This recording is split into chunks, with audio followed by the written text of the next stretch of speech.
how has ownership, having your own songs, how did that impact your career? And how do you know if you make a lot for a lot of people, how do you know what to keep for yourself? Because that's the pitfall generally for producer albums or crowdsourced albums. That's usually the pitfall. Like I said, it's not a one size fits all. You know, you just use. How did you know you were going to keep getting paid? How did I know I was going to keep it? Yeah. Because I really, really like the song.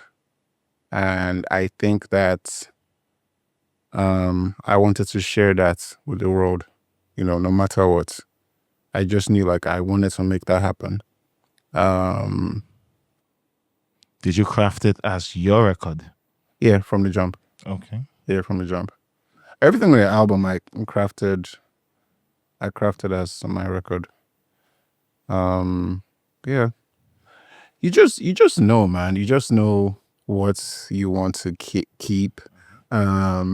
Ownership, like you were saying, changes everything. Because if you own a song,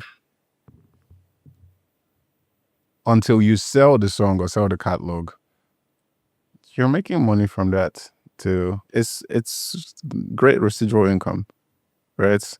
And you want to be in that position where, you know, money is working for you, and at the end of the month, it's just, yeah. And that's the thing. You know, maybe some people don't even think that long. You're not even thinking like, you know, this great songs you're making, 20 years down the line, you know, someone might sample that and that song might just be the biggest song. And you're just there making 7 figures, you know, every quarter from just sitting, doing nothing, right? Like, you don't know who you're inspiring. You don't know who's going to listen to your catalog somewhere down the line. So this is why they say, you know, ownership is important, owning catalogs. But you also need to know how to like work it, right? It's because in what way?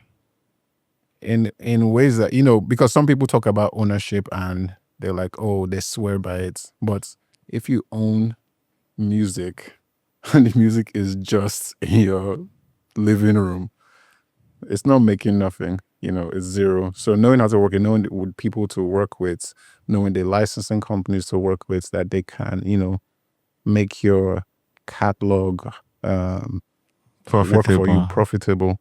Yeah. It's also as important as owning a catalog, right? Yeah, because if people that have catalogs that doesn't a lot of catalogs don't. Yeah, they're just there. Yeah, they're just there. Yeah, whereas there's some people that are making millions every year. Every year from catalogs from music they made in the 70s, you know, in the 80s. You know how crazy that is?